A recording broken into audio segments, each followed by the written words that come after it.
যতদূর সম্ভব একটা কৃষি এলাকা, এই এলাকাতে কৃষককে যদি সংস্কৃত সরকারের উদ্যোগ নেওয়া হয় তাহলে আমাদের কৃষিটা উন্নত হবে। এবং আমাদের পটিয়াতে তো মৎস্য আহরণের যেগুলো হচ্ছে আপনার হ্যাচারি আছে, যে সরকারি ওই হ্যাচারিকে উন্নত করা হয়, আমরা যারা মাছ ব্যবসায়ী আছে তারা সুফল পাবে। এবং সরকারের পক্ষ থেকে ক্ষুদ্র ঋণের ব্যবস্থা করলে আমাদের পটিয়ার কৃষি সমাজ এবং মৎস্য সমাজ মনে হয় আমার উন্নতি হবে।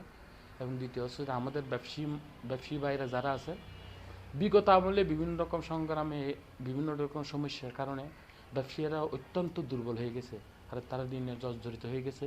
যদি সরকারের পক্ষ থেকে সহজ কিস্তিতে ঋণের ব্যবস্থা করে তাহলে আমাদের ব্যবসায়ীদের চাঞ্চল্য ফিরে আসবে। আর দ্বিতীয় হচ্ছে যে আমার যেটা পটিয়া মোটামুটি আমার পাওয়ার পটিয়া যেগুলা মাদকের উপদ্রব বেড়ে গেছে, এগুলোকে ঠিক করতে হবে। তৃতীয়ত হচ্ছে যে আমাদের পটিয়া দীর্ঘদিনের পটিয়া, যেমন কি আমার স্যার বলছে, উনি যে পটিয়াতে আজকে যুদ্ধকালীন পরবর্তী সময়ে উচ্চ বিদ্যালয় হয়েছিল, এরপর থেকে আমাদের পটিয়াতে কোনো উচ্চ বিদ্যালয় সৃষ্টি হয় নাই। এবং আরও দুঃখের বিষয় হচ্ছে একটা বালিক উচ্চ বিদ্যালয় সরকারি আছে এবং আমাদের পটিয়াতে একটা বালক উচ্চ বিদ্যালয় সরকারি নাই। দ্বিতীয় হচ্ছে আরও জনসংখ্যা যেভাবে বৃদ্ধি পাচ্ছে, উচ্চ বিদ্যালয় দ্বিগুণ হওয়া দরকার।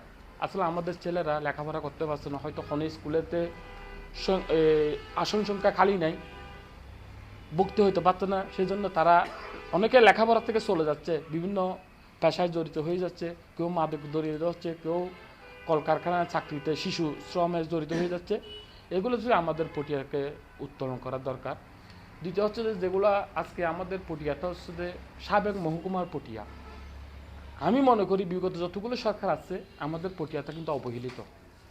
যেমন আমাদের পটিয়াটা বাংলাদেশের সকল মহকুমা ডিস্ট্রিক্ট হয়েছে, আমাদের পটিয়াটা কিন্তু ডিস্ট্রিক্ট হয় নাই। কিন্তু আমাদের পটিয়ার মানুষ, পটিয়ার ছাত্র সমাজ, পটিয়ার শিক্ষিত সমাজ অবহেলিত।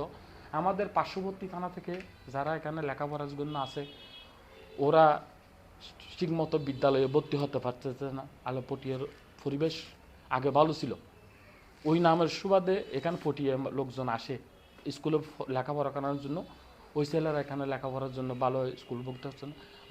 আমি সাংবাদিক ভাইদের দিয়ে বলতে চাই, সরকারের কাছে আপনারা আমাদের পক্ষ হয়ে জানান যে পটিয়াতে শিক্ষা ব্যবস্থা, শিক্ষক আরও স্কুল কলেজ বাড়ানো দরকার।